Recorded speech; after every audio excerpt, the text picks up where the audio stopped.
Hello students, आज की इस एक्टिविटी में हम इलेक्ट्रोमैग्नेटिक इंडक्शन को समझने की कोशिश करेंगे। हम लोग फर्स्ट एक्सपेरिमेंट के साथ यहाँ पर शुरू करेंगे।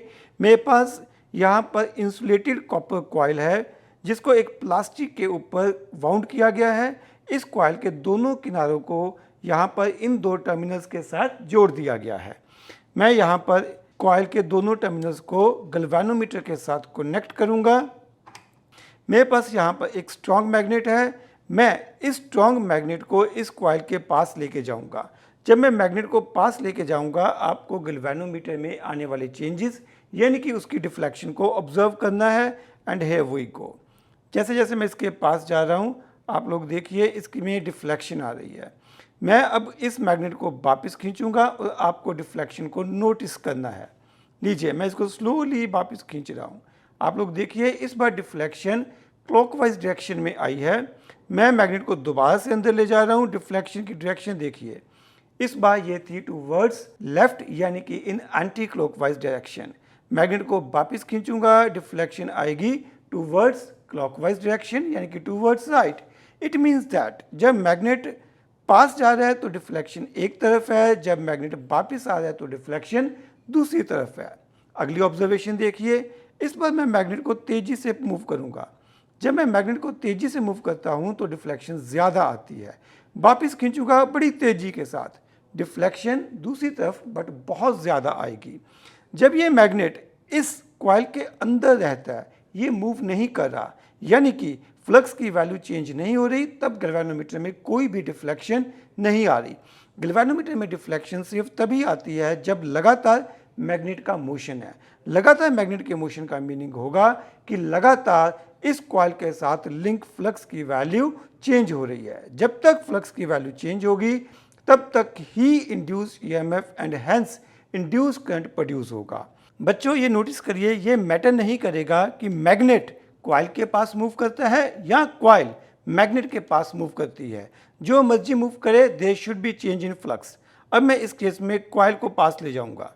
Magnet is at its position, मैं कॉइल को पास ले जा रहा हूं and you can see same deflection आएगी। देखिए, पास गए डिफ्लेक्शन आई, दूर गए डिफ्लेक्शन चेंज हो गई, पास आए डिफ्लेक्शन एक तरफ है, दूर जा रहे हैं डिफ्लेक्शन दूसरी तरफ आ रही है। Concept is there should be change in magnetic flux irrespective कि मैग्नेट मूव करता है या कॉइल मूव करती है या दोनों मूव करते हैं। दोनों मूव करेंगे तो रिलेटिव वेलोसिटी बढ़ जाएगी, तो नेचुरली डिफ्लेक्शन भी बढ़ जाएगी। तो बच्चों, आप लोग यहाँ पे देख सकते हो कि मैंने सेकंड एक्सपेरिमेंट के लिए सेटअप कर लिया है। हमारे पास यहाँ पर दो सॉलिनॉइड्स हैं जिनमें कि हमने इंसुलेटेड कॉपर वायर को वाउंड कर रखा है। आप इस सॉलिनॉइड को देखिए जिसको मैंने सीधा गैल्वेनोमीटर के साथ जोड़ रखा है, यानी कि इसके साथ कोई भी सोर्स ऑफ ईएमएफ नहीं है।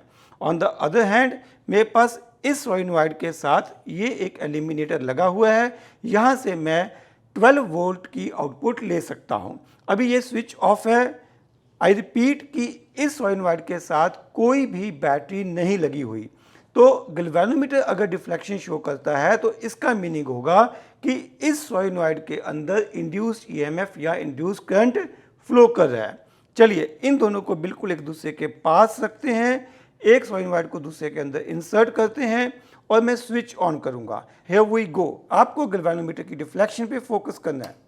नोटिस करिए, एक बार डिफ्लेक्शन टुवर्ड्स लेफ्ट आई थी, फिर डिफ्लेक्शन आनी बंद हो गई। मैं स्विच ऑन कर रहा हूं, डिफ्लेक्शन टुवर्ड्स लेफ्ट, फिर जीरो। मैं स्विच ऑफ कर रहा हूं, अभी ये ऑन है, अब मैं ऑफ करूंगा, डिफ्लेक्शन उल्टी तरफ आएगी, यानी कि इंड्यूस ईएमएफ पैदा हो रही है, इंड्यूस करंट पैदा हो रहा है। स्विच ऑन एंड ऑफ करते हुए जो डिफ्लेक्शन है वो अपोजिट डायरेक्शन में आ रही है, जो कि रिप्रेजेंट कर रहा है इंड्यूस करंट की डायरेक्शन है वो भी चेंज हो रही है।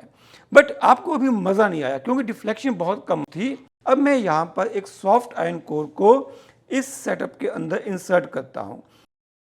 अब आप लोग डिफ्लेक्शन को नोटिस करेंगे and we are going to switch on and here we go.